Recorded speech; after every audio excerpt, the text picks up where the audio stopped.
At ito ba, hindi ito parang wagdatog lang? Na dito natin dinadala yung gulo? Ang gulo ng China at ng Amerikano sa Taiwan eh. Bakit napunta na dito sa atin? 6 na taon, wala naman tayong pakialam sa gulo ng Taiwan. Pero eto tayo ngayon, nilalagay natin yung sarili natin, Prof. Hindi po kaya tayo'y nawawagdadog lang?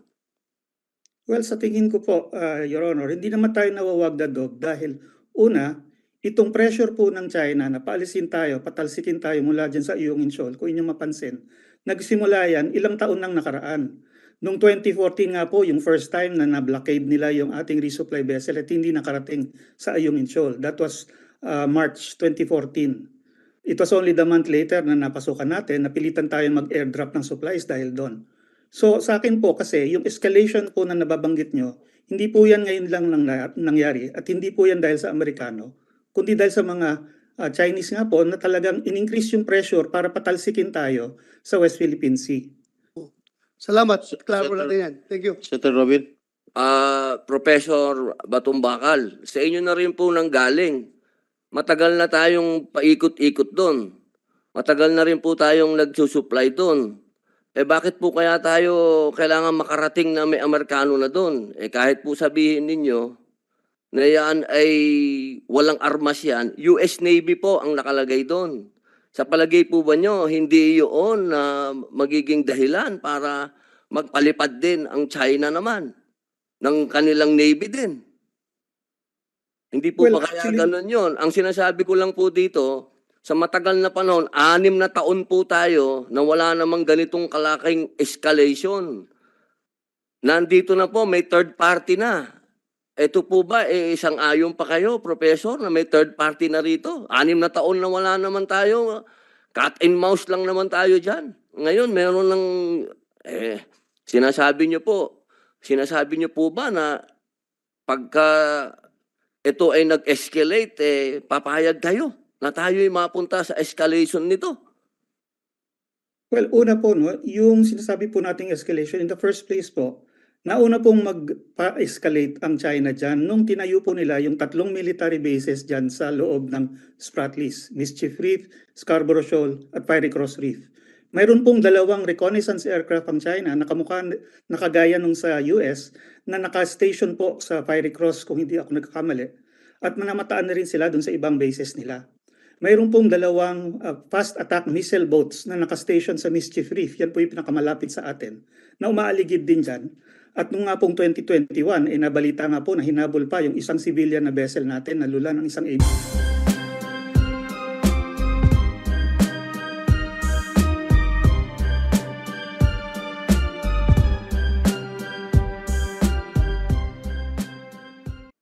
Ang sinasabi ko lamang po, at gusto ko lang malinawan ng lahat, inaamin ba natin na kailangan na natin ng Amerikano dyan? Yun lang naman po. Simple lang.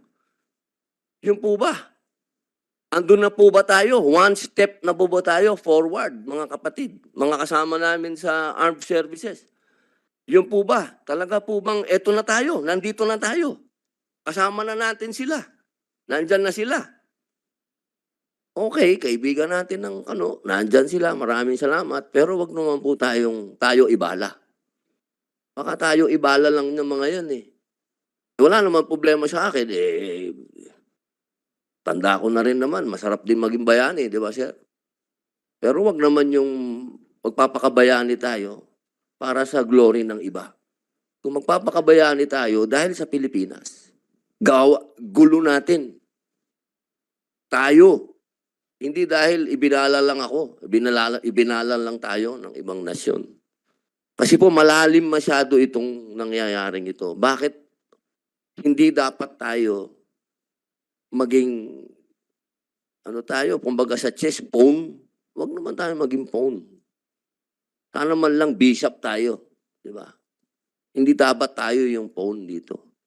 Napakahalaga po na ihanda din natin yung ating mga kababayan. Kasi sa ngayon, sir, siguro naman walang kukontra sa akin dito. Ni ROTC, wala tayo.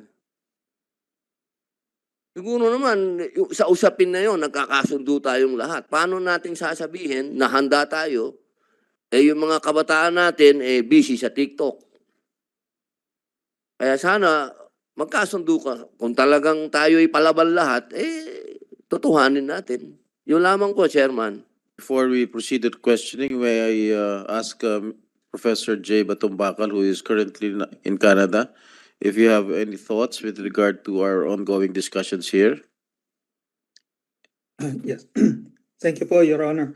Good morning po to everyone. Thank you for inviting me to attend this hearing. Doon po naman sa mga napag-usapan na so far, meron lang po akong mga komento sana para malinaw din natin yung sitwasyon. No? Una po, yung BRP Sierra Madre ay isang commissioned vessel po ng Philippine Navy. It is a military outpost therefore. At tinatauhan siya ng Philippine Marines. Dinadalan po siya ng supplies ng mga civilian vessels na chartered ng Philippine Navy. And therefore, nagkukonduct po sila ng military function din. During that time na ginagamit siya for resupply. Yung pong resupply mission na yon, ini-escort po ng Philippine Coast Guard, which is indeed a civilian agency. Pero po doon po sa tanong kanina, na-raise na rin po ni Senator Ontiveros noon, not all Coast Guards are civilian. And there is nothing in international law which specifically defines a Coast Guard as either civilian or military. Meron po mga ibang bansa na yung Coast Guard ay parang division lang sa loob ng Navy o kaya piniperform, yung functions niya, piniperform talaga ng Navy. So yung pong issue ng civilian nature ng Coast Guard, hindi po yun ang problema natin. Ang hirap po kasi sa atin ngayon, yung pong ating operations doon, both civilian and military bale, ay ino-oppose po at nag-interfere po ang China Coast Guard which is a military service. No? And therefore po yung mga activities ng China, dapat po i-consider natin yan na military activities din. Yung pong US Navy reconnaissance aircraft, no, umiikot lang po dun sa lugar, tama nga po, nagbibigay lang po ng maritime domain awareness, kaya hindi po siya directly involved dun sa nangyayari dun sa dagat. At hindi siya pwede maging involved kasi nasa area lang siya. Nanonood lang po siya. Yung area po na yon ay parte po ng ating exclusive economic zone and continental shelf, yung pong Ayungin Shoal. There ay hindi po yan land territory, wala pong territorial sea dyan, wala pong territorial airspace.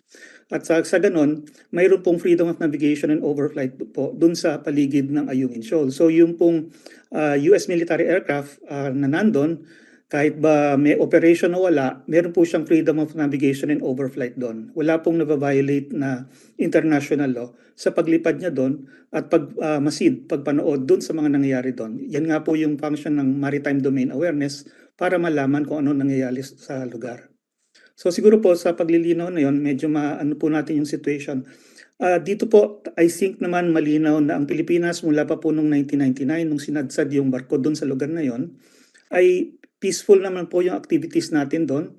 Nire-resupply, kaya nga po nagtagal siya ng ganon, lagi po natin siyang nire-resupply gamit po ng mga barko na sa tingin natin ay hindi provocative. Kaya nga po yung ginagamit ay civilian vessel lang para sigurado na walang potential threat na manggagaling doon. Ang hirap po ngayon ay ang China, ginagamit nga po nila yung Coast Guard para nga po pigilan yung ating resupply kung kailan niya gusto. At sa ngayon, hindi lang po yung Coast Guard ang ginagamit nila. Nakita natin dun sa latest na videos, pati yung kanilang maritime militia na parang part-time na soldiers nila, parang part-time Navy. At na-report na rin po ng Coast Guard na sa paligid po ng operation yon, nandun na po ang China Coast Guard at maritime militia, yung po mga barko ng PLA Navy, nandun din po, maaligid lang at nagmamasid din. So hindi po ito simpleng sitwasyon na civilian, nakaharap sa civilian. No? Medyo mas komplikado po yung situation.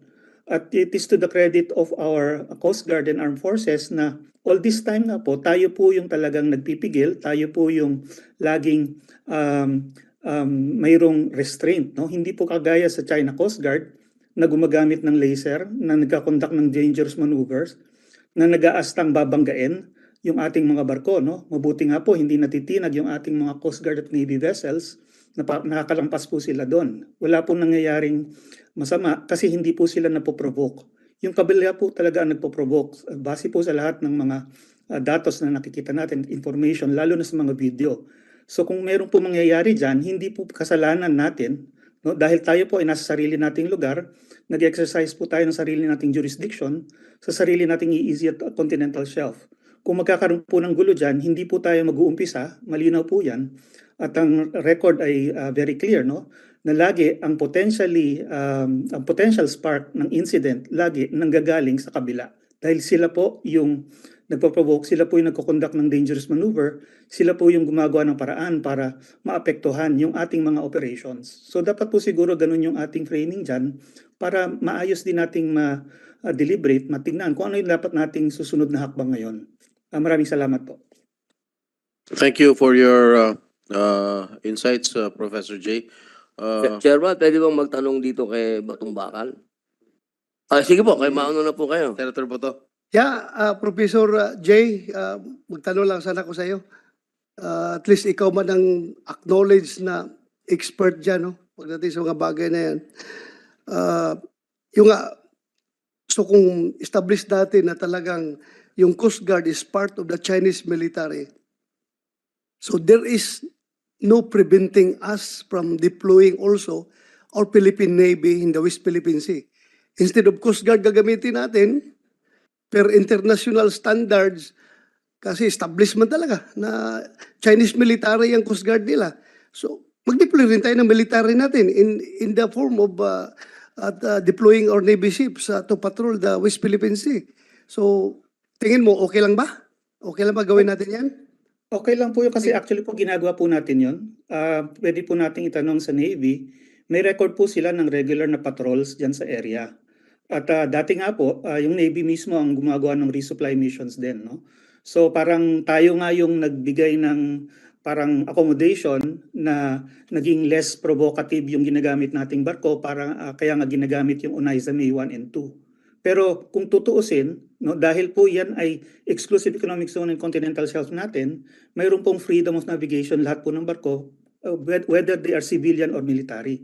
At tayo po bilang bansa na may-ari nitong EEZ continental shelf, in fact, mas may karapatan tayo na magpadala ng kung anong gusto nating barko dyan, whether civilian or military, para mag-conduct ng kung anumang activity para ma-proteksyonan yung ating mga rights dyan, lalo na dun sa natural resources dun sa area. Thank you, thank you. So, salamat. Klaro natin yan. Thank you. Senator Robin. Professor Batong Bakal, sa inyo na rin po nanggaling. Matagal na tayong paikot-ikot doon. Matagal na rin po tayong nagsusupply doon. Bakit po kaya tayo kailangan makarating na may Amerikano na doon? Kahit po sabihin ninyo na yan ay walang armas yan, US Navy po ang nakalagay doon. Sa palagay po ba nyo, hindi yun na magiging dahilan para magpalipad din ang China naman ng kanilang Navy din? Hindi po Well, ba kaya actually- ganun yun? Ang sinasabi ko lang po dito, sa matagal na panahon, 6 na taon po tayo na wala namang ganitong kalaking escalation. Nandito na po, may third party na. Ito po ba, isang ayon pa kayo, Professor, na may third party na rito? 6 na taon na wala naman tayo. Cat and mouse lang naman tayo dyan. Ngayon, meron ng, sinasabi niyo po ba na pagka ito ay nag-escalate, papayag kayo na tayo ay mapunta sa escalation nito? Well, una po, no, yung sinasabi po nating escalation, in the first place po, nauna pong magpa-escalate ang China dyan nung tinayo po nila yung 3 military bases dyan sa loob ng Spratlys, Mischief Reef, Scarborough Shoal at Fiery Cross Reef. Mayroon pong 2 reconnaissance aircraft ang China na nakagaya nung sa US na naka-station po sa Fiery Cross kung hindi ako nagkakamali at manamataan na rin sila dun sa ibang bases nila.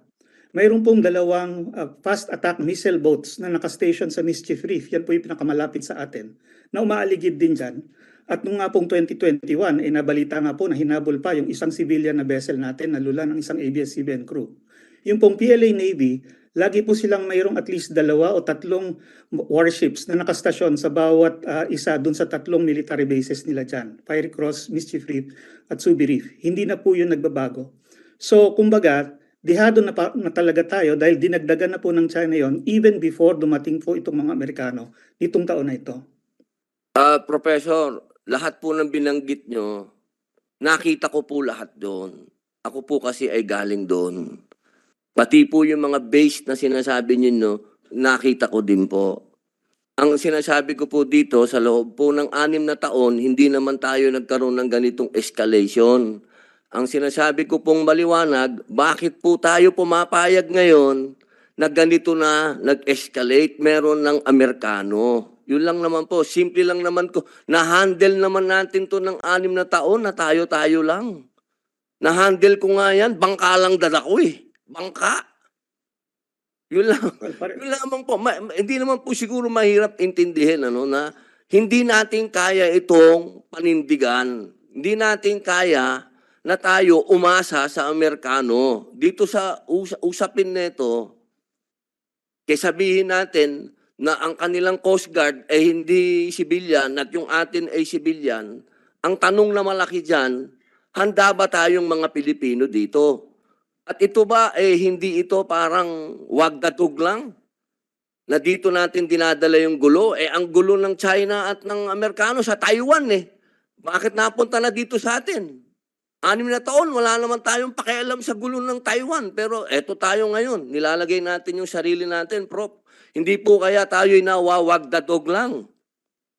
Well, sa tingin ko po, Your Honor, hindi naman tayo nawawagdadog dahil una, itong pressure po ng China na paalisin tayo, patalsikin tayo mula dyan sa iyong Incheon, kung inyong mapansin, nagsimula yan ilang taon nang nakaraan. Noong 2014 nga po, yung first time na na-blockade nila yung ating resupply vessel at hindi nakarating sa Ayungin Incheon. That was March 2014. It was only the month later na napasukan natin, napilitan tayo mag-airdrop ng supplies dahil doon. So sa akin po kasi, yung escalation po na nababanggit nyo, hindi po yan ngayon lang nangyari at hindi po yan dahil sa Amerikano, kundi dahil sa mga Chinese nga po na talagang in-increase yung pressure para patalsikin tayo sa West Philippine Sea. Ibig niyo pong sabihin, Professor, pumapayag kayo na may Amerikano dyan. Pumapayag po ako dahil sila po ay ating treaty ally. Treaty Island Sa in totoo lang defense. po, ang China In po, hindi po defense. nagre-responde kung sa tingin lang Treaty maging ally yung po nila harap nilang natin bansa. sila in defense. Hindi ba po? Yun po ang Ah, treaty natin. Depensa. Opo. Depends nga po. Depensa. Oh, Kaya nga hindi, po, tinatawagan sila para pag may operation tayo na kung mangyayari, meron din tayong defense. opo, malinaw po yun, di ba? Yung ating Mutual Defense Treaty. Opo. Opo. Opo, hindi dapat tayo nagpo-provoke. Opo. At so Opo. far naman po, wala tayong ginagawa na provocative. Nire-resupply natin Kinaya yung nga ating po sariling natin barko. ng 6 na taon na walang kano 6 years, walang kano. Kaya natin. Bakit tayo may kano ngayon?